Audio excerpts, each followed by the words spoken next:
السلام عليكم ورحمة الله وبركاته. السلام ورحمة الله وبركاته. بسم الله الرحمن الرحيم. الحمد لله رب العالمين والصلاة والسلام على رسوله الكريم وعلى آله وصحبه أجمعين. قال الله تعالى: ولقد بعثنا في كل أمة رسولا أن اعبدوا الله واجتنبوا الطاغوت. আলহামদুলিল্লাহ, প্রশংসা আল্লাহর জন্য, শান্তি অবতীর্ণ হোক প্রিয় নবী মুহাম্মদ সাল্লাল্লাহু আলাইহি সাল্লামের উপর, সাল্লাল্লাহু আলাইহি ওয়াসাল্লাম। সম্মানিত ভাইরা, আমরা অত্র দাওয়া সেন্টারে দীর্ঘ সময়ব্যাপী মানহাজ তালিমি, যেটা প্রত্যেক মানুষের শেখা উচিত, প্রয়োজনীয় দ্বীনি মাসাইল,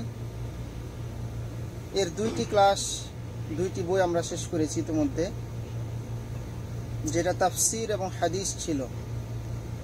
আজকে আমাদের তৃতীয় নতুন সাবজেক্ট শুরু হবে, তাওহীদ, কিতাবুত তাওহীদ বা তাওহীদের বই। আপনারা জানেন যে আমরা সাপ্তাহিক প্রতি বৃহস্পতিবার রাতে কিতাবুত তাওহীদের আলোকে ধারাবাহিক দার্স দিয়ে আসি, যেটা বিস্তারিত। এখন যেটা আমরা আলোচনা করব, মৌলিক 5 থেকে 6টি ক্লাস হবে ইনশাল্লাহ। 5 থেকে 6টি জুমায় আমরা আলোচনা করব মোটামুটি বেসিক ধারণা, যাতে তাওহীদ কি, কত প্রকার, তাওহীদ জানা কেন প্রয়োজন, ইত্যাদি বিষয়ে আমরা আলোচনা করব। আমরা প্রথমে আজকে তাওহীদের সংজ্ঞা বা তাওহীদের সাথে পরিচিত হব। এছাড়া তাওহীদের প্রকারভেদ, এটাও আমরা জানব। তাওহীদের সংজ্ঞা, কেউ যদি আপনাকে জিজ্ঞেস করে একজন মানুষের ইবাদতের প্রাণ কোনটি, উত্তর দিবেন কি? ইবাদতের প্রাণ হলো তাওহীদ। যে ইবাদতে তাওহীদ নাই, ইখলাস নাই, শুধুমাত্র আল্লাহর জন্য যে ইবাদতটি করা হয় না, সেই ইবাদতটি হচ্ছে নিষ্প্রাণ, তার মধ্যে কোনো প্রাণ নেই, সেটি আল্লাহর কাছে কখনো গৃহীত হবে না, সেটি আল্লাহ ছুঁড়ে মারবেন। মনে রাখবেন, তাওহীদের অনুপস্থিতি মানেই শিরকের উপস্থিতি। তাওহীদের অনুপস্থিতি মানেই শিরকের উপস্থিতি।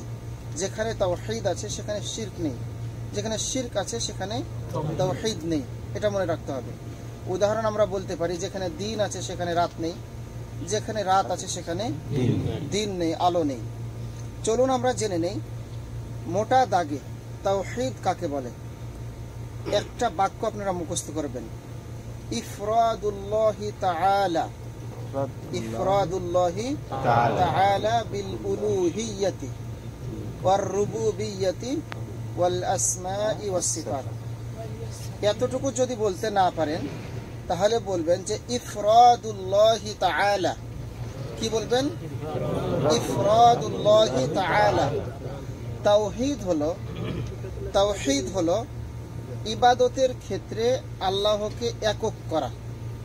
সহজ বাংলা, আরবি হলো ইফরাদুল্লাহ, আল্লাহকে একক করা, বিল উলুহিয়্যাতি, তিনি যে ইলাহ, তিনি যে ইবাদতের যোগ্য, এক্ষেত্রে শুধুমাত্র তাকে একক করা। ইবাদতটা শুধুমাত্র তার জন্য খাস, অন্য কারোর সাথে সম্পৃক্ত নয়। অন্যকে ইবাদত পাওয়ার উপযুক্ত না। অন্য কেউ আপনার দয়া পাওয়ার উপযুক্ত, কিন্তু ইবাদত পাওয়ার উপযুক্ত না। অন্য কেউ আপনার রহম পাওয়ার উপযুক্ত, টাকা পয়সা ধন সম্পদ পাওয়ার উপযুক্ত, কিন্তু একটা সেজদা শুধুমাত্র আল্লাহই পাবে, এই সেজদাটা অন্য কেউ পাবে না। পশু কুরবানি শুধুমাত্র আল্লাহর জন্যই করতে হবে, অন্য কারো জন্য না। এটাকে আপনাকে একক করতে হবে, তাহলে বুঝবেন যে আপনার মধ্যে তাওহীদ রয়েছে। এটাই হলো রাসূলগণের দ্বীন। যুগে যুগে যত নবী রাসূল এসেছেন, আদম আলাইহিস সালাম থেকে শুরু করে শেষ নবী মুহাম্মদ সাল্লাল্লাহু আলাইহি সাল্লাম পর্যন্ত যত নবী রাসূল এসেছেন, সবার এই একটা মূল মিশন ছিল, মূল টার্গেট ছিল। প্রথমে কেউ নামাজের দাওয়াত দেন নাই, সিয়ামের দাওয়াত দেন নাই, হজের দাওয়াত দেন নাই। প্রথমে এগুলো আল্লাহ তাআলা ফরজও করেন নাই। প্রথমে আল্লাহ তাআলা যেটি ফরজ করেছেন, আবশ্যক করেছেন, চলুন আমরা দেখে নেই। সূরা নাহলের 36 নম্বর আয়াত, আল্লাহ বলছেন, ওয়ালাকাদ বাআসনা ফি কুল্লি উম্মাতির রাসূলা, আমি প্রত্যেকটি জাতির কাছে একজন করে রাসূল প্রেরণ করেছি, একজন করে নবী প্রেরণ করেছি। অর্থাৎ নবী রাসূলগণের মূল উদ্দেশ্য হলো মানব জাতিকে অন্ধকার থেকে আলোর পথে আনা, গুনাহ থেকে নেকির পথে আনা, জাহান্নাম থেকে জান্নাতের পথে আনা। তাদের প্রথমত যে টার্গেটটি ছিল, দাওয়াতটি ছিল, মূলনীতি ছিল আনি আবুদুল্লাহ, ইবাদত করতে হবে একমাত্র আল্লাহর জন্য। ওয়াজতানিবুত তাগুত, এবং তাগুতকে প্রত্যাখ্যান করতে হবে। অর্থাৎ আল্লাহ ছাড়া যারা নিজেদেরকে ইবাদতের দিকে ডাকে তারাই হলো তাগুত। যেমন শয়তান, সে একটা তাগুত। যেমন কুহান বা জাদুকর বা গণক, এরা হচ্ছে এক একটা তাগুত। বা যারা আল্লাহ ছাড়া অন্য কারো নামে বিচার কার্য পরিচালনা করে থাকে, আল্লাহর দ্বীনকে প্রত্যাখ্যান করে থাকে, অস্বীকার করে থাকে, এরা এক একটা তাগুত। তাহলে আপনার এই প্রথম টার্গেট, প্রথম মূলনীতি হলো আপনাকে তাওহীদ শিখতে হবে। তাওহীদ শেখার বিকল্প নেই।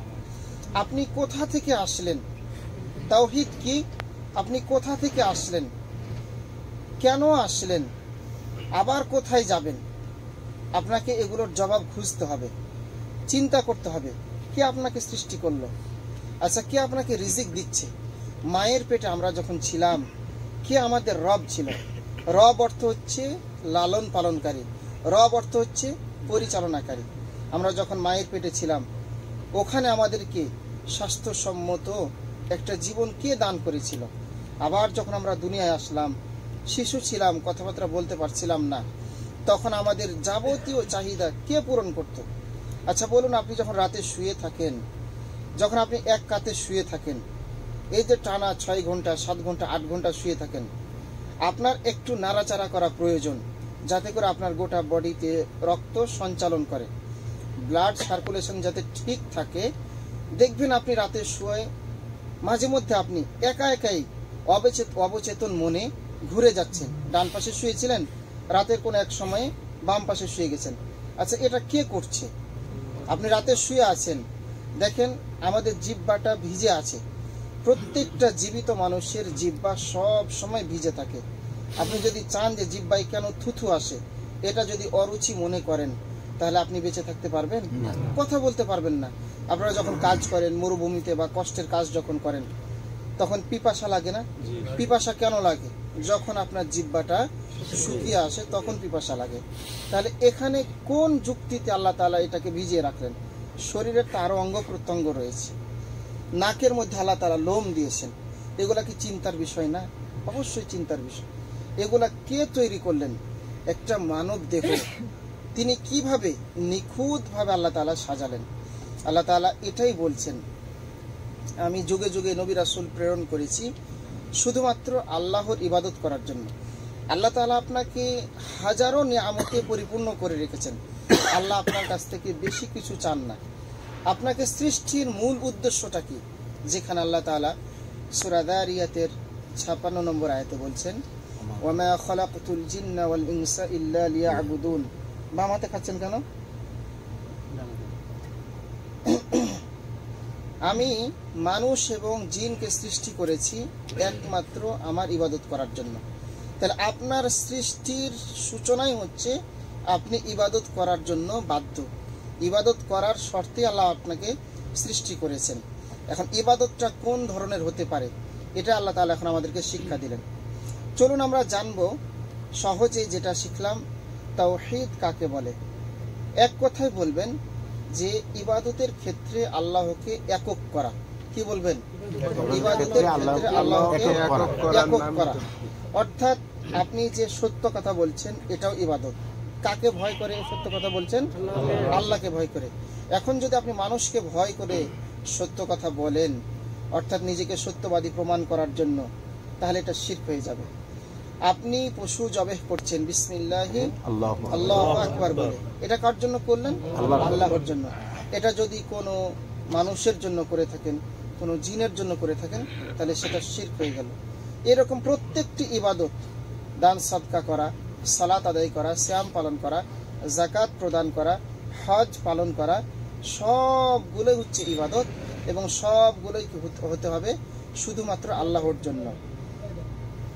এরপর আমরা জানবো তাওহীদ কত প্রকার ও কি কি। তাওহীদ কত প্রকার ও কি কি। আমরা জানি যে তাওহীদ মোট 3 প্রকার। কয় প্রকার? 3 প্রকার। তাওহীদ মোট 3 প্রকার। আগামী সপ্তাহে ইনশাআল্লাহ আপনাদেরকে ধরবো। নতুন সাবজেক্ট শুরু করেছি, এজন্য গত ক্লাসের পড়াগুলো আজকে আমরা ধরলাম না। তাওহীদ মোট 3 প্রকার। 1 নম্বর হচ্ছে তাওহীদ আর রুবুবিয়্যাহ। সবাই বলেন তাওহীদ আর রুবুবিয়্যাহ। তাওহীদ আর রুবুবিয়্যাহ বা রবের একত্ববাদ। মানে রব অর্থ হচ্ছে লালন পালনকারী, পরিচালনাকারী। যিনি রিজিক দেন তিনি রব, যিনি হায়াত দেন তিনি রব, যিনি আমাদেরকে আলো বাতাস দেন, সূর্য উদয় করেন, যিনি আসমান থেকে বৃষ্টি বর্ষণ করেন, গোটা বিশ্ব জাহানকে যিনি পরিচালনা করছেন তিনি হলো রব। আসমানের ওপর, আসমানের নিচে, জমিনের উপর, জমিনের নিচে, সাগরের উপর, সাগরের নিচে যত কীট পতঙ্গ, যত আল্লাহর সৃষ্টি রয়েছে, যেগুলোকে আমরা দেখতে পাই, যেগুলোকে দেখতে পাই না, এগুলোকে যিনি পরিচালনা করেন তিনি হলেন রব। তৃতীয়ত হচ্ছে তাওহীদ আল উলুহিয়্যাহ। তাওহীদ আল উলুহিয়্যাহ। দ্বিতীয়ত কি? তাওহীদ আল উলুহিয়্যাহ। 2 নাম্বার যে ইলাহ হওয়ার ক্ষেত্রে একত্ববাদ ঘোষণা করা। যেমন ইলাহকে যিনি ইবাদত পাওয়ার উপযুক্ত, যিনি ইবাদত পাওয়ার উপযুক্ত তিনিই হলেন ইলাহ। তা ইবাদত পাওয়ার উপযুক্ত কতজন আছে পৃথিবীতে?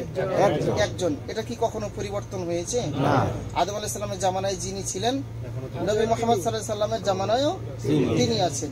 ইব্রাহিম আলাইহিস সালামের সময় যে মূর্তি পূজা ছিল, ওই সময়ও যেই রব ছিলেন, যে ইলাহ ছিলেন, ঠিক মূসা আলাইহিস সালামের জামানায় ওই রব ছিলেন। এই রব কখনো পরিবর্তন হন নাই। অনেক নবী রাসূল গত হয়েছে, অনেক মানব জাতি, অনেক সভ্যতা পরিবর্তন হয়েছে, কিন্তু সেই রব কখনো পরিবর্তন হয় নাই। নবী মূসা আলাইহিস সালাম যে রবের ইবাদত করেছেন, আমরাও সেই রবের ইবাদত করতে বাধ্য। 3 নাম্বার হচ্ছে তাওহীদ আল আসমা ওয়াস সিফাত। সবাই বলেন তাওহীদ আল আসমা ওয়াস সিফাত। আল্লাহর অর্থাৎ আল্লাহর কিছু বিশেষ গুণবাচক নাম রয়েছে। যেমন আল্লাহ হচ্ছেন রহমান, আমরা বলি না বিসমিল্লাহির রহমান। আবার আল্লাহ হচ্ছেন রহিম, দয়াময়, দয়ালু, দাতা। আবার দেখেন আল্লাহ হচ্ছেন মালিক, বিচার দিবসের মালিক। আমরা বলি না মালিকি ইয়াউমিদ্দিন, তিনি বিচার দিবসের মালিক। আল্লাহ হচ্ছেন গফফার, আমরা কত অপরাধ করি, কত গুনাহ করি, তিনি আমাদেরকে ক্ষমা করে থাকেন। আল্লাহ হচ্ছেন খালিক, আল্লাহ হচ্ছেন রিজিক দাতা। রাজ্জাক, আল্লাহ হচ্ছেন সৃষ্টিকর্তা। এভাবে আল্লাহ তাআলা বলছেন ওয়ালিল্লাহিল আসমাউল হুসনা। আর আল্লাহর জন্য রয়েছে অনেক সুন্দর গুণবাচক নাম। রাসূল সাল্লাল্লাহু আলাইহি সাল্লাম বলছেন ইন্না লিল্লাহি তাআলা, নিশ্চয় আল্লাহ তাআলার নাম রয়েছে 99 ইসমা, 99টি গুণবাচক নাম। কতটি? 99টি। অনেক গুণবাচক নাম। আমরা যেমন দেখি সবচেয়ে শক্তিশালী নাম হচ্ছে আল্লাহ। আল্লাহর যত নাম রয়েছে আপনি দেখেন, হুয়াল্লাহুল্লাযী লা ইলাহা ইল্লা হুয়াল হাই, এটা আল্লাহর একটা নাম, মানে তিনি কখনো মৃত্যুবরণ করেন না। আল কাইয়ুম, তিনি চিরঞ্জীব এবং সর্ব কিছুই মানে তিনি পরিচালনা করছেন। এরপরে দেখেন আল মালিকুল কুদ্দুস, আসসালাম, আল মুমিন, আল মুহাইমিন, আল আজিজ, আল জব্বার, আল মুতাকাব্বির। কতগুলো সুন্দর সুন্দর আল্লাহর নাম। তাহলে আল্লাহ বলছেন ফাদউহু বিহা, আল্লাহর যে সুন্দর সুন্দর গুণবাচক নাম রয়েছে তোমরা এই নামগুলো দিয়ে ডাকো। আপনি রিজিকের অভাবে আছেন, আপনি দৃঢ় বিশ্বাস নিয়ে, ফুল কনফিডেন্স নিয়ে আপনি আল্লাহর কাছে চান যে আল্লাহ আপনি হচ্ছেন রাজ্জাক, পৃথিবীর কেউ আমাকে রিজিক দিতে পারে না, পৃথিবীর কেউ আমার রিজিক কেড়েও নিতে পারে না। আমি এই অবস্থায় আছি, আমি শুধুমাত্র মুখাপেক্ষী আপনার দিকে, অন্য কারো দিকে আমি মুখাপেক্ষী না। আল্লাহ আপনাকে অবশ্যই রিজিক দিবেন। আচ্ছা বলেন, যারা বলতে পারে আল্লাহ কি শুধু তাদেরকেই রিজিক দেন? যারা বলতে পারে না তাদেরকেও আল্লাহ রিজিক দেন। আচ্ছা বনের জঙ্গল, বন জঙ্গলে যে প্রাণী রয়েছে তারা কি বলতে পারে? আমরা যদি একদিনের দায়িত্ব নিই আমরা কি পারবো পরিচালনা করতে? পারবো না। অথচ বন জঙ্গলে যাদেরকে হাজার হাজার টন খাদ্য খাবার লাগে, আল্লাহ অবশ্যই তাদেরকে সেই রিজিক দিচ্ছেন এবং তাদের মাধ্যমে আমাদেরও রিজিকের আল্লাহ তাআলা ব্যবস্থা করছেন। এই জন্য আমাদের উচিত যে আল্লাহ তাআলাকে সেই নাম দিয়ে ডাকা। আল্লাহর এরকম অনেক গুণবাচক নাম রয়েছে। আপনি যখন অনেক অপরাধ করে ফেলেছেন, তখন আপনি আল্লাহকে আল্লাহর গফফার নামের ওসিলায় ডাকেন যে আল্লাহ আপনি গফুরুর রহিম, আপনি ক্ষমাশীল, হে আল্লাহ আপনি দয়ালু, আপনার এই নামের ওসিলায় আমি আপনার কাছে চাচ্ছি, আল্লাহ আপনি আমাকে ক্ষমা করেন। আমি অনেক অপরাধ করেছি, কোনো অপরাধ আপনার কাছে লুকায়িত নাই, গোপন নাই। কোনো অপরাধ আমি করে সেটা পার পাবো না, পার পাবেন, ছোট হোক বড় হোক। ফামান ইয়ামাল মিসকালা যাররাতিন খায়রান ইয়ারা ওয়া মান ইয়ামাল মিসকালা যাররাতিন শাররান ইয়ারা। ভালো যেটা করেছেন সেটাও পাবেন, যেটা খারাপ করেছেন, মন্দ করেছেন সেটাও পাবেন। কিয়ামতের দিন আপনি বলবেন মালি হাযাল কিতাব, হে রব্বুল আলামিন এটা কোন কিতাব, কেমন কিতাব, লা ইউগাদিরু সাগীরাতান ওয়ালা কাবীরাতান ইল্লা আহসাহা। এ কেমন কিতাব যেটা ছোট থেকে ছোট, ক্ষুদ্র থেকে ক্ষুদ্রতর বিষয়টিও ছাড়ে নাই, যেটা লিপিবদ্ধ করা আছে। প্রত্যেককে এই আমলনামা আল্লাহ দিয়ে দিবেন। আজকে ইমাম সাহেব খুতবাতে বলছিলেন যে সেখানে কোনো তরজুমান থাকবে না। তরজুমান অর্থ কি, যে কোনো অনুবাদক থাকবে না যা আপনাকে তর্জমা করে দিবে, অনুবাদ করে দিবে। আল্লাহর সামনে যখন আপনাকে দাঁড়াতে হবে, কোনো অনুবাদক থাকবে না। সুতরাং আমরা যে যত বড়ই অপরাধ করি না কেন, আল্লাহর কাছে ক্ষমা চাইলে আল্লাহ তাআলা সেটা আমাদেরকে মাফ করবেন। তাহলে তাওহীদ মোট কত প্রকার? তাওহীদ মোট 3 প্রকার। এক নম্বর হচ্ছে তাওহীদ আর রুবুবিয়্যাহ, অর্থাৎ রব হওয়ার ক্ষেত্রে একত্ববাদ ঘোষণা করা। দ্বিতীয় হচ্ছে তাওহীদ আল উলুহিয়্যাহ, অর্থাৎ ইবাদতের ক্ষেত্রে আল্লাহকে একক ঘোষণা করা। 3 নম্বর হচ্ছে তাওহীদ আল আসমা ওয়াস সিফাত, আল্লাহ তাআলার গুণবাচক নামসমূহের ক্ষেত্রে তাকে একক ঘোষণা করা। অর্থাৎ এ সকল গুণ পৃথিবীর আর কেউ অর্জন করতে পারবে না, কারো মাঝে খুঁজে পাওয়া যাবে আল্লাহ ব্যতীত অন্য কারো মাঝে এই গুণগুলো আর খুঁজে পাওয়া যাবে না। চলুন আমরা প্রথমে আজকে পরিচিত হব তাওহীদ আর রুবুবিয়্যাহর সাথে। প্রথম প্রকার যেটি তাওহীদ আর রুবুবিয়্যাহ, এই তাওহীদ আর রুবুবিয়্যাহর সাথে আমরা পরিচয় হই। আল্লাহকে তার কর্মসমূহে একক হিসেবে মেনে নেওয়া।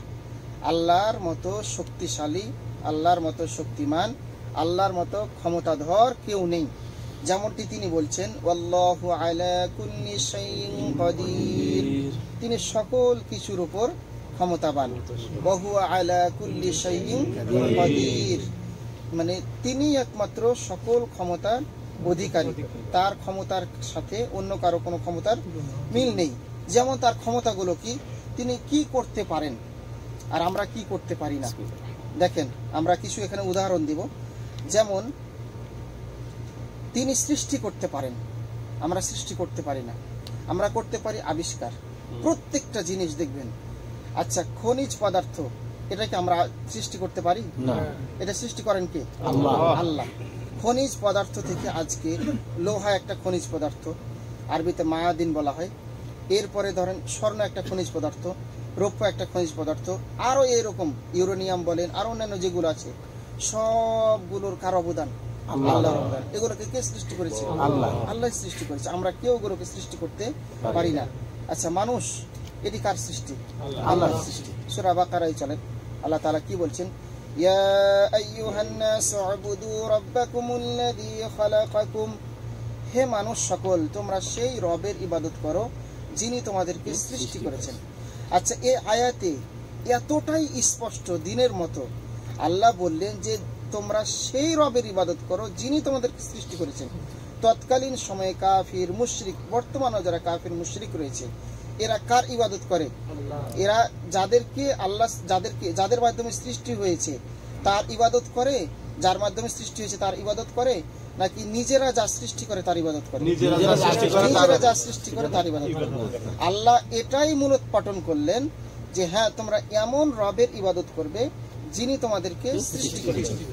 ওয়াল্লাযীনা মিন ক্বাবলিকুম, শুধুমাত্র তোমাদেরকে সৃষ্টি করেছেন বিষয়টি এমন না, তোমাদের পূর্বে বহু জাতিগত হয়ে গিয়েছে, তাদেরকেও যিনি সৃষ্টি করেছেন তোমরা তার ইবাদত করো। এখন বলেন, এই ঘোষণা দেওয়ার পর দ্বিতীয় কি কেউ দাঁড়াতে পারবে যিনি মানুষকে সৃষ্টি করেছেন? পারবে না। দেখেন, মানুষ আজকে অনেক বিজ্ঞানের উৎকর্ষতায় পৌঁছে গিয়েছে, অনেক অনেক কিছু আবিষ্কার করেছে, কিন্তু একজন মানুষ কি সৃষ্টি করতে পেরেছে? করতে পারে না, যেটা শুধুমাত্র আল্লাহর ক্ষমতা। এরপরে দেখেন, আল্লাহর কর্ম কি? যে তিনি সকলকে রিজিক দেন। সকলকে কি দেন? রিজিক দেন। ওই যে সূরা যারিয়াতের কথা বললাম 56 নম্বর আয়াতে, যে আল্লাহ মানুষকে সৃষ্টি করেছেন, মানুষ এবং জিনকে ইবাদতের জন্য। এর পরের আয়াতে আল্লাহ বলছেন 57 নম্বর আয়াত, কোন সূরা? সূরা যারিয়াত 57 নম্বর আয়াত আল্লাহ বলছেন, মা উরিদু মিনহুম, আমি তোমাদের কারো কাছ থেকে চাই না, মির রিজক, কোন রিজিক চাই না। আল্লাহ কি কোনো রিজিক চান? আল্লাহ কোনো রিজিক চান না। ওয়া মা উরিদু আন ইউতঈমুন, এবং আমি এটাও চাই না যে তোমরা আমাকে খাওয়াবে। আচ্ছা, আমরা কোরবানির দিন লক্ষ লক্ষ পশু জবাই করি, করি না করি না? হজের দিন লক্ষ লক্ষ পশু আমরা জবাই করি, কার উদ্দেশ্যে? আল্লাহর উদ্দেশ্যে। আল্লাহ কি একটা টুকরো নেন? এক ফোঁটা রক্ত নেন? কিছুটাই নেন না, কোনোটাই নেন না আল্লাহ তাআলা।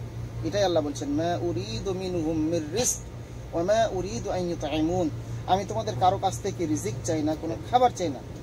ইন্নাল্লাহা হুয়ার রাজ্জাক, এরপরের আয়াতে 58 নম্বর আয়াতে আল্লাহ বললেন সূরা যারিয়াত, নিশ্চয়ই আল্লাহ তাআলাই হলেন রাজ্জাক। রাজ্জাক মানে কি? রিজিক দাতা। শুধু আপনাকে রিজিক দিচ্ছেন বিষয়টি এমন না যে আপনি 5 ওয়াক্ত নামাজ পড়ছেন, মুখে দাড়ি রেখেছেন, সত্য কথা বলছেন, হালাল হারাম মেনে বিচার করে চলছেন, বিষয়টি এমন না। আল্লাহ আপনাকেও যেরকম রিজিক দিচ্ছে, আল্লাহর ক্ষেত্রে যারা সারাক্ষণ কুৎসা রটনা করছে, আল্লাহর বিরুদ্ধাচরণ করছে, কাফির মুশরিক, তাদেরকেও আল্লাহ তাআলা রিজিক দিচ্ছে, তাদেরকেও আল্লাহ তাআলা রিজিক দিচ্ছে। রিজিকের দায়িত্ব যদি আমাদের মতো মানুষের হাতে থাকতো, তাহলে কি আমরা এরকম হতে পারতাম? পারতাম না, পারতাম না। সুতরাং আল্লাহ হচ্ছেন রিজিক দাতা। 3 নম্বর, আল্লাহর কর্মের সাথে আমরা পরিচয় হব। আল্লাহ হচ্ছেন জীবন দাতা, আল্লাহ হচ্ছেন জীবন দাতা, আল্লাহ হচ্ছেন মৃত্যু দাতা। তার ইশারাতেই আমরা বেঁচে থাকি, তার হুকুমেই আমরা মারা যাই। আমাদের যখন মৃত্যুর ডাক এসে যায়, সময় এসে যায়, এক মুহূর্ত আমরা বেঁচে থাকার সুযোগ পাই না, লক্ষ কোটি টাকা খরচ করেও আমরা সুযোগ পাই না। আল্লাহ তাআলা বলছেন, ইদা জাআ আজালুহুম, যখন মানুষের কাছে তার আজলটা চলে আসে। আজল অর্থ হলো তার মৃত্যুর সময়। লা ইস্তাখিরুনা সাআ, কিছু সময়ের জন্য তাকে দেরি করা হয় না। ওয়ালা ইস্তাকদিমুন, এবং আগিয়েও নেওয়া হয় না, কিছু সময়ের জন্য না। 2 দিন আগে একজন পাইলট নিহত হলো না বাংলাদেশে? মেধাবী পাইলট, হ্যাঁ, গতকাল। আচ্ছা, আমরা দেখলাম যে তার একটা কোলের বাচ্চা, ফুটফুটে শিশু সন্তান, ছেলে আর একটা মেয়ে আছে।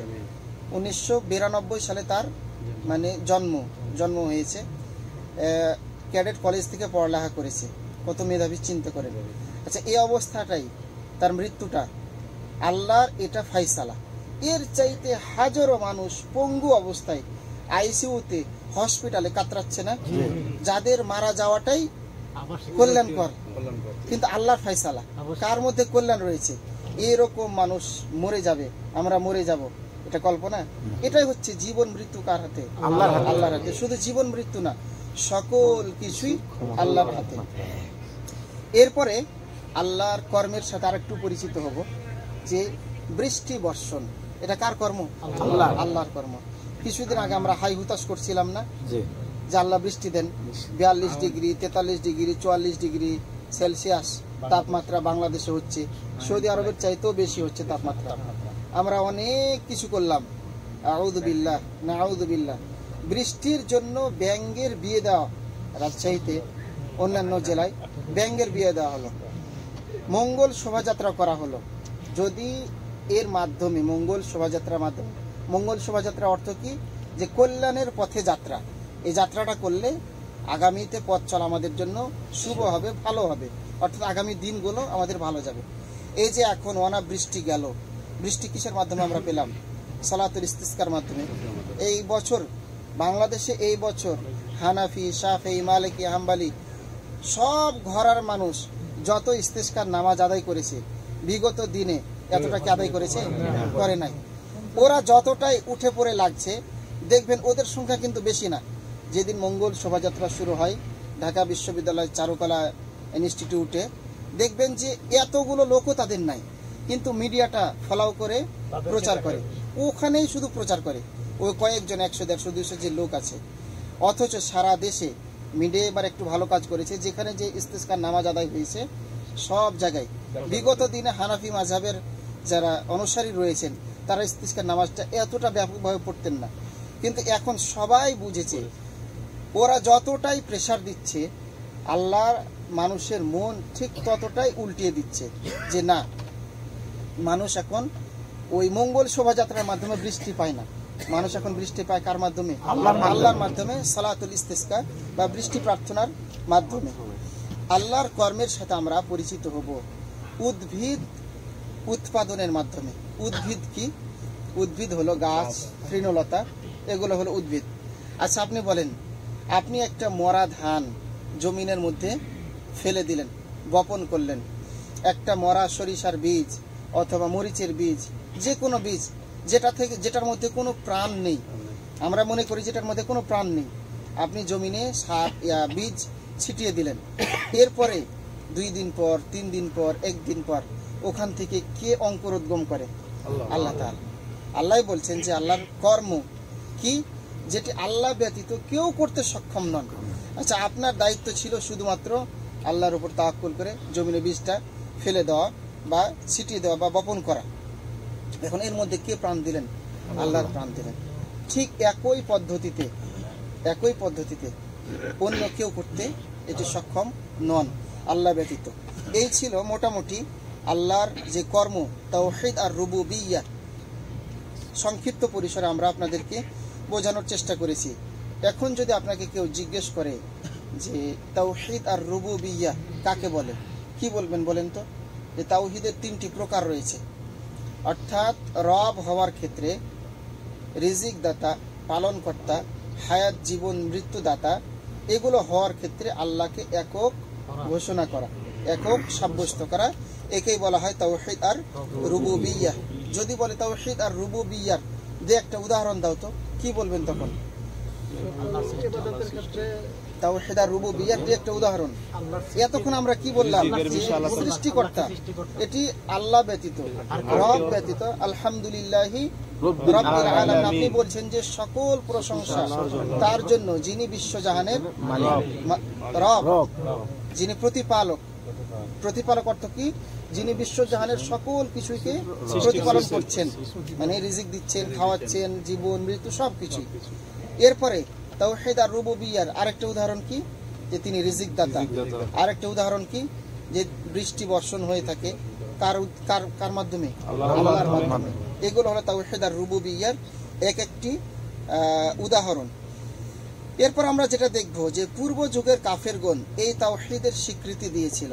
পূর্ববর্তী মক্কার কাফের মুশরিক যারা ছিল তারাও বিশ্বাস করত যে এই সকল কিছু কেবল আল্লাহর জন্যই প্রযোজ্য, আল্লাহ ছাড়া এগুলো কেউ করতে সক্ষম নন। এই জন্য তাদেরকে যদি জিজ্ঞেস করা হতো, وَلَئِن سَأَلْتَهُم مَّنْ خَلَقَ السَّمَاوَاتِ وَالْأَرْضَ لَيَقُولُنَّ اللَّهُ, যদি তাদেরকে জিজ্ঞেস করা হতো যে আসমান এবং জমিন এগুলোকে কে সৃষ্টি করেছেন, তখন তারা বলতো লায়াকুলুনা আল্লাহ, যে আল্লাহ এগুলোকে সৃষ্টি করেছেন। কেবলমাত্র আল্লাহ এগুলোকে সৃষ্টি করেছেন, আল্লাহ ব্যতীত এগুলোকে কেউ সৃষ্টি করার সক্ষম নন, সামর্থ্য নেই আল্লাহ ব্যতীত কেউ এগুলোকে সৃষ্টি করার। কিন্তু তৎকালীন সময়ের কাফির মুশরিকরা তাওহীদ আল উলুহিয়াকে স্বীকার করত না, মানে ইলাহ যে হবেন একজন, এটাকে তারা মেনে নিতে পারত না।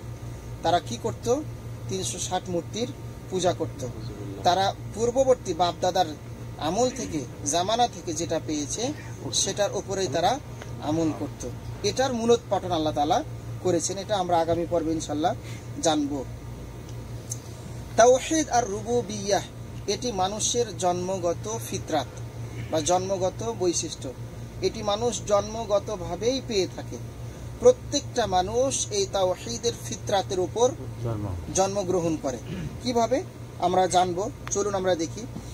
আল্লাহ তাআলা বলছেন, ফাআকিম ওয়াজহাকা লিদ-দীনি হানিফা, অতঃপর তুমি আল্লাহর এই দ্বীনের উপর একনিষ্ঠভাবে ধাবিত হও। একনিষ্ঠভাবে, ইখলাসের সাথে, অর্থাৎ এখানে আপনি প্রমাণ করবেন যে আপনি মুওয়াহহিদ, তাওহীদে বিশ্বাসী, একাধিক ইলাহাতে বিশ্বাসী না। সূরা হাশর আল্লাহ তাআলা বলছেন, লাউ কানা ফীহিমা আলিহাতুন ইল্লাল্লাহু লাফাসাদাতা। কাফির মুশরিকরা চাইতো যে একজন কেন ইলাহ হবে, ইলাহ হবে একাধিক, তাদের এটা দাবি ছিল। আর আল্লাহ বলছেন যে লাউ কানা ফীহিমা আলিহা, এই পৃথিবীতে যদি একাধিক ইলাহ থাকতো লাফাসাদাতা, তাহলে এই পৃথিবীটা কি হয়ে যেত? ধ্বংস হয়ে যেত। কারণ একজন রব যেটা ইচ্ছা করেন সেটাই হয়। যখন একাধিক হবে সকলের ইচ্ছা কি এক হবে? না, সকলের ইচ্ছা এক হবে না। আল্লাহ তাআলা বলছেন ফাকিম ওয়াজহাকা লিদ-দীনি হানিফা, আপনি আপনাকে একনিষ্ঠভাবে এই দ্বীনের উপর ধাবিত করুন। ফিতরাতাল্লাহিল্লাতী ফাতারান নাস আলাইহা, যেটা মেনে নেওয়ার ফিতরাতের উপর আল্লাহ মানুষকে সৃষ্টি করেছেন। আল্লাহ মানুষকে প্রথমত মুসলিম হিসেবে সৃষ্টি করেছেন। যারা শিশু অবস্থায় জন্মগ্রহণ করে, যখন শিশু থাকে তখন কে মুসলিম, কে মুশরিক, কে কাফির, কে মুনাফিক, এগুলো পরিচয় থাকে না। তখন সবাই আল্লাহর বান্দা হিসেবেই পরিগণিত থাকে। লা তাবদীলা লিখালকিল্লাহ, আল্লাহর সৃষ্টির মধ্যে কোনো পরিবর্তন নেই। আমরা হাদিসটা পাঠ করলে এই বিষয়ে বিস্তারিত ধারণা পাবো। চলুন আমরা দেখি আল্লাহ রাসূল সাল্লাল্লাহু আলাইহি সাল্লামের একটা হাদিস, যা সহিহ বুখারী এবং মুসলিমের মধ্যে উদ্ধৃত হয়েছে। খুবই প্রসিদ্ধ একটি হাদিস। আল্লাহ রাসূল সাল্লাল্লাহু আলাইহি সাল্লাম বলেন, মা মিন মাউলুদিন ইল্লা ইউলাদু আলাল ফিতরাহ, প্রতিটি সন্তান ফিতরাতের সাথে, জন্মগত বৈশিষ্ট্যের সাথে জন্মগ্রহণ করে। কিভাবে? ফাআবাওয়াহু ইউহাউবিদানিহি আও ইউনাসসিরানিহি আও ইউমাজ্জিসানিহি, প্রত্যেকটা শিশু রবকে স্বীকার করেই জন্মগ্রহণ করেন। সূরা আরাফ।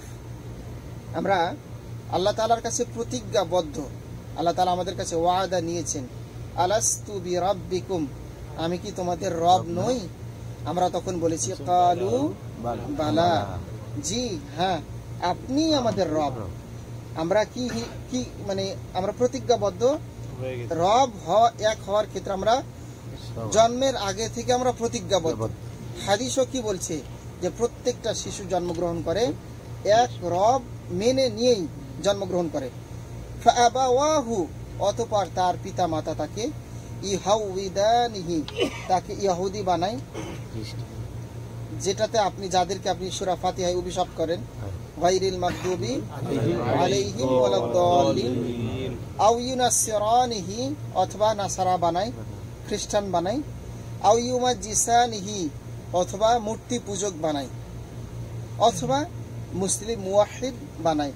আপনি যেভাবে তার বিয়া করেন সন্তানকে, অর্থাৎ শিশুরা যদি জন্মগ্রহণ করে হিন্দুর বাড়িতে, তাহলে সে হিন্দু ভাবধারায় বেড়ে উঠবে। খ্রিস্টানের ঘরে জন্মগ্রহণ করলে খ্রিস্টীয় ভাবধারায় বেড়ে উঠবে। ইহুদিদের বাসায় ঘরে জন্মগ্রহণ করে তাহলে সেইভাবে সে বেড়ে উঠবে। আর যদি মুসলিম ঘরে জন্মগ্রহণ করে তাহলে সে মুসলিম ভাবে প্রতিপালিত হবে। কামা তুনতাজুল বাহিমাতু বাহিমাতু জামআ, এরপর আল্লাহ রাসূল সাল্লাল্লাহু আলাইহি ওয়াসাল্লাম বলছেন, যেমন একটি পশু আরেকটি সুস্থ পশুকে ভূমিষ্ঠ করে, একটি সুস্থ পশু আরেকটি সুস্থ পশুকে ভূমিষ্ঠ করে। আপনার ফলাফল ভালো পাওয়ার জন্য জমিনে আপনি বীজ বপন করেছেন, বাম্পার ফলন পাওয়ার জন্য বা ভালো ফলন পাওয়ার জন্য শর্ত কি? ভালো বীজ হতে হবে। শুধু ভালো বীজ হলেই হবে না, জমিনটাও ভালো হতে হবে। এখন আপনি ভালো বীজ দিলেন, জমিন ভালো দিলেন না, জমিনও ভালো আছে, ভালো বীজও আছে, কিন্তু পরিচর্যাটা ভালো নেই। আপনার ছেলেটা কিন্তু ভালোভাবেই জন্মগ্রহণ করে, এরপরে যদি আপনি তাকে সঠিকভাবে পরিচর্যা করতে না পারেন, তখন সে বাঁকা পথে চলে যায়, নষ্ট পথে চলে যায়। এরপর আমরা দেখব হাদিসে কুদসির মধ্যে আল্লাহ রাসূল সাল্লাল্লাহু আলাইহি সাল্লাম আরেকটি হাদিস বলছেন, যেটি আল্লাহ তাআলা বলছেন, ভাষাটা হচ্ছে রাসূল সাল্লাল্লাহু আলাইহি সাল্লামের। আল্লাহ রাসূল সাল্লাল্লাহু আলাইহি সাল্লাম বলছেন, ওয়া ইন্নী খালাকতু ইবাদি, নিশ্চয় আমি আমার বান্দাদেরকে সৃষ্টি করেছি। কে বলছেন এটা? আল্লাহ। আল্লাহ বলছেন। হাদিসে কুদসি মানে কার কথা? আল্লাহর কথা। আল্লাহর কথা, কিন্তু নকল করছেন কে? আল্লাহ রাসূল সাল্লাল্লাহু আলাইহি সাল্লাম। কোরআন যেমন আল্লাহর বাণী, কোরআন দিয়ে নামাজ আদায় করা যায়, এটা রাসূলের বাণী না, রাসূলের ভাষাও না। কোরআন দিয়ে নামাজ আদায় করা যায়, কিন্তু হাদিসে কুদসি দিয়ে নামাজ আদায় করা যায় না, এটাই পার্থক্য। কোরআনও আল্লাহর কথা, জিবরাইলের মাধ্যমে এসেছে, হাদিসে কুদসিও আল্লাহর কথা, কিন্তু রাসূল সাল্লাল্লাহু আলাইহি সাল্লাম এটাকে বর্ণনা করেছেন। আল্লাহ তাআলা বলছেন, ওয়া ইন্নী খালাকতু ইবাদি, আমি সৃষ্টি করেছি আমার বান্দাদেরকে, কুল হুনাফা, প্রত্যেকেই একনিষ্ঠভাবে, প্রত্যেকে আল্লাহকে মেনে নিয়েই জন্মগ্রহণ করেছে, আর আল্লাহ তাআলা এইভাবে তাদেরকে জন্মগ্রহণ করাইছেন, জন্ম দিয়েছেন। হুনাফা কুল্লুহুম ওয়া ইন্নাহুম আতাতহুমুশ শায়াতিন, এরপর যখন তারা ধীরে ধীরে বেড়ে ওঠে তখন তাদের কাছে শয়তান আসে। কি আসে? শয়তান আসে। ফাজতালাতহুম আন দীনিহিম ওয়া হাররামাত আলাইহিম মা আহলালতু লাহুম, এরপর তাদেরকে অমনোযোগী করে দেয়। কি অমনোযোগী করে? শয়তান এসে অমনোযোগী করে। তবে আপনাকে আল্লাহ তাআলা আকল দিয়েছেন, বিবেক দিয়েছেন। আপনি কখনো শয়তানের ধোঁকা পড়ে আগুন কি মুখে দেন? মুখে দেন না। আল্লাহ আপনাকে ডান পথ দেখাইছেন, বাম পথ দেখিয়েছেন। আল্লাহ আপনাকে দুই চোখ দিয়েছেন। আল্লাহ আপনাকে একটা মূল্যবান বিবেক দিয়েছেন। আপনি বাজারে গিয়ে কখনো পচা মাছটা নেন না। আপনার আব্বু যখন বাজার থেকে ফল এনে দেয় শিশু অবস্থায়, যখন বড় আপেল কোনটা, ছোট আপেল কোনটা আপনি বাছাই করতে পারেন না, তখন যদি আপনার হাতে ছোট আপেলটা দেয় আপনি রাগ করেন না? করেন না? তো আল্লাহ তাআলা এটাই বলছেন, মানুষকে আল্লাহ তাআলা প্রত্যেককে আকল দিয়েছেন যাতে করে তারা হালাল এবং হারামটাকে বাছ বিচার করতে পারে। এরপর বলছেন যে ওয়াহাররামাত আলাইহিম মা আহলালতু লাহুম, আমি তাদের জন্য যা হারাম করেছিলাম তারা তা হালাল করে নিয়েছে। আপনার জন্য আল্লাহ তাআলা মদ হারাম করেছেন না হালাল করেছেন? আপনি সেটাকে কি করেছেন? হালাল করে নিয়েছেন। আল্লাহ বলছেন ইয়া আইয়ুহাল্লাযীনা আমানু ইন্নামাল খামর ওয়াল মাইসির ওয়াল আনসাব ওয়াল আজলামু রিজসুম মিন আমালিশ শাইতান ফাজতানিবুহু লাআল্লাকুম তুফলিহুন। আমাদের জন্য আল্লাহ বলছেন, হে ঈমানদারগণ, ইন্নামাল খামরু, নিশ্চয় মদ, ওয়াল মাইসির জুয়া, ওয়াল আনসাব প্রতিমা পূজা, রিজসুম মিন আমালিশ শাইতান এগুলো হলো শয়তানের কাজ। কার কথা এটা? আল্লাহর কথা। এখন আপনাকে কি আল্লাহ বাধ্য করেছেন যে আপনি এই শয়তানের পথে চলেন? না। একজন মানুষ, এক মায়ের পেটের মানুষ, একজন চলছে শয়তানের পথে, আরেকজন চলছে ভালো পথে। আল্লাহ আপনাকে আকল দিয়েছেন। আপনি ভালো কিছু খাওয়ার পরিবর্তে খারাপ কিছু খাচ্ছেন। আপনার সঙ্গী হয়েছে মাদক দ্রব্য। মাদক দ্রব্য কি? মাদক দ্রব্য হলো বিড়ি, তামাক, জর্দা, সিগারেট, গুল, আরও যত এই জাতীয় বড় লোকদের জন্য যেগুলো আছে, আরও ইয়াবা, ফেন্সিডিল, মরফিন, কোকেন, আফিম, তারপরে আরও অনেক যেগুলো নতুন নতুন নামে এসেছে, সবগুলো আল্লাহ তাআলা আমাদের জন্য হারাম করেছেন। তাহলে আমরা হারামগুলোকে করে নিয়েছি কি হালাল, যেটা আল্লাহ তাআলা বলছেন ওয়া আমারাতহুম আন ইউশরিকু বিমা লাম উনজিলা বিহি সুলতানা, এবং তাদেরকে নির্দেশ দেয় আমার সাথে শিরক করার। শয়তান নির্দেশ দেয়। শয়তান তো যখন জান্নাত থেকে বিতাড়িত হয়েছে তখন তো সে আল্লাহর কাছে সুযোগটা চেয়ে নিয়েছে, আমাকে এই সুযোগ দিন, আমি যাতে অনেক দিন দীর্ঘ হায়াত পাই, বেঁচে থাকি, এবং মানুষের রগে রগে যাতে আমি ঢুকতে পারি, ডান দিক থেকে বাম দিক থেকে উপর নিচ সামনে পিছনে সব দিক থেকে যেন আমি তাদেরকে বিভ্রান্ত করতে পারি, এটা চেয়ে নিয়েছে। তা আপনাকে সার্বক্ষণিক তার সাথে যুদ্ধ জিহাদ মোকাবেলা করে টিকে থাকতে হবে। আমরা আমাদের আলোচনার শেষ পর্যায়ে চলে এসেছি। এ পর্বে আমরা কিছু আলোচনা করব, যেখানে দেখব যে পূর্ববর্তী জাতিসমূহের কিভাবে তারা শিরকে নিমজ্জিত হয়েছিল, শিরকে ডুবেছিল। বড় বড় যারা নবী ছিলেন তাদের অনুসারীরাও। আমরা দেখব নূহ আলাইহিস সালাম, যিনি হলেন পৃথিবীতে সর্বপ্রথম, বলেন আপনারা কি? সর্বপ্রথম রাসূল, সর্বপ্রথম নবী কে? মুহাম্মদ সাল্লাল্লাহু আলাইহি সাল্লাম কে বলছেন? সর্বপ্রথম রাসূল হচ্ছেন নূহ আলাইহিস সালাম, এবং রাসূল সর্বপ্রথম রাসূল হলেন নূহ আলাইহিস সালাম, এবং নবী হলেন আদম আলাইহিস সালাম। নবী এবং রাসূল দুই জিনিস। কোন কোন নবী ছিলেন নবী এবং রাসূল, কোন কোন নবী ছিলেন শুধুমাত্র রাসূল, আর আমাদের নবী হলেন নবী এবং রাসূল। আল্লাহ ইয়া আইয়ুহান নাবিয়্যু এই ডাক দিয়ে আল্লাহ তাআলা সম্বোধন করেছেন। আবার আল্লাহ তাআলা বলছেন ইয়া আইয়ুহার রাসূল, দুটা দিয়ে আল্লাহ তাআলা সম্বোধন করেছেন আমাদের নবীকে। তো চলুন আমরা দেখি পূর্ববর্তী জাতিসমূহের, অর্থাৎ নূহ আলাইহিস সালামের জামানা, এটি মূর্তি পূজায় একেবারে আসক্ত ছিল। এরা অত্যন্ত মূর্তি পূজারী ছিল, যারা নিজেরা মূর্তি তৈরি করত এবং মূর্তির পূজা করত। নূহ আলাইহিস সালাম সর্বপ্রথম রাসূল হলেও তিনি সবাইকে দাওয়াত দিতে পারেননি। সবাই তার দাওয়াত গ্রহণ করেন নাই।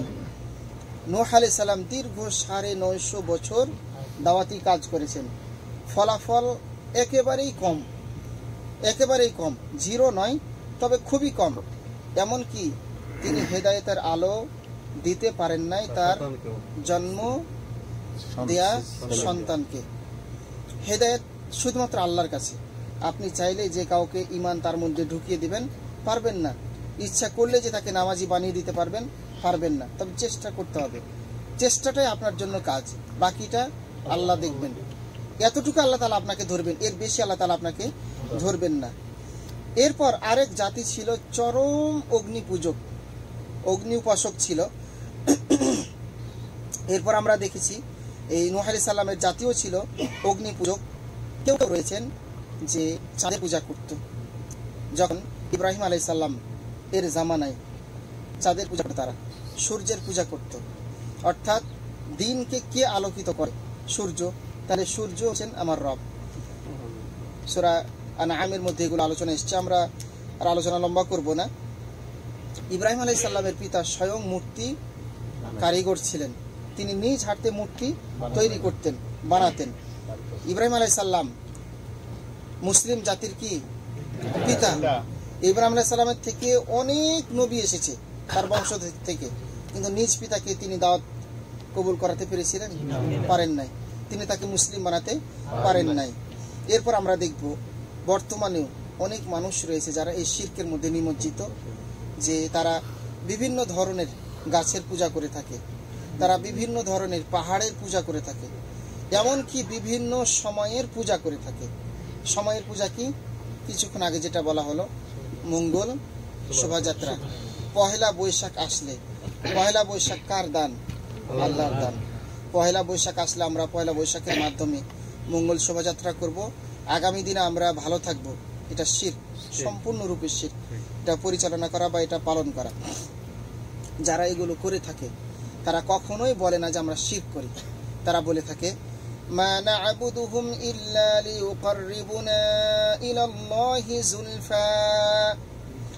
আমরা তো এজন্যই তাদের ইবাদত করি যাতে করে তারা আমাদেরকে আল্লাহর নিকটে নিয়ে যায়, মাধ্যম হিসেবে আমরা তাদেরকে গ্রহণ করে থাকি। আমরা তাদের ইবাদত করি বা তাদের পূজা করি, বিষয়টি এমন না। সুতরাং এগুলোই শিরকের হয়ে যাবে। আপনি যখন সূরা ফাতিহা পড়ছেন, ইয়াকা না'বুদু ওয়া ইয়াকা নাস্তাঈন, হে আল্লাহ আমরা কেবলমাত্র আপনার ইবাদত করি এবং আপনার সাহায্য চাই। এখানে আমরা কাউকে মাধ্যম হিসেবে গ্রহণ করি না, ধরি না। অনেকেই ঈসা আলাইহিস সালামকে মাধ্যম হিসেবে গ্রহণ করেছে, মানুষের তারা পূজা করেছে। বর্তমানেও কিছু কিছু সম্প্রদায় দেখা যায় যারা মানুষের রব হিসেবে নিজেদেরকে প্রমাণ করে, তারা সিজদা নেয়। এগুলো সম্পূর্ণরূপে শিরকের মধ্যে পড়ে যাবে। আমরা আল্লাহ তাআলার কাছে দোয়া করছি, আল্লাহ তাআলা যেন আমাদেরকে এই সকল প্রকার শিরক থেকে বেঁচে থাকার তৌফিক দান করেন।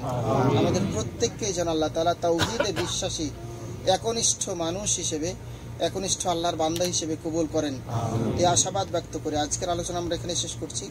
ওয়া সাল্লাল্লাহু ওয়া সাল্লামা আলা নবিয়িনা মুহাম্মদ ওয়া আলা আলিহি ওয়া সাহবিহি আজমাইন।